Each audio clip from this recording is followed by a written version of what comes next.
ফুল প্রেমিক কেয়া পায়েল এবং স্বপ্নবাজ তৌসিফ মাহবুবের গল্প অবশেষে তুমি এলে। নেট দুনিয়ায় মুক্তি পেয়েছে নতুন নাটক অবশেষে তুমি এলে। এতে তৌসিফ মাহবুব ও কেয়া পায়েল জুটি বেঁধে অভিনয় করেছেন। জাগো এন্টারটেনমেন্ট প্রযোজিত নাটকটির গল্প লিখেছেন পারভেজ ইমাম, নির্মাণ করেছেন সেলিম রেজা।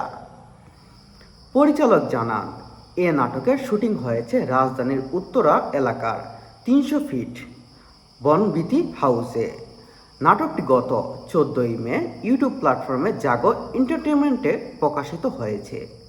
নাটকের গল্পে দেখা যাচ্ছে রাজবংশের শেষ উত্তরসূরি ফুলের প্রতি ভালোবাসা এবং বাবার রেখে যাওয়া স্বপ্নের বসে বসে বাংলা নাটকের অনেক বড় সুপারস্টার হওয়ার স্বপ্ন দেখছেন।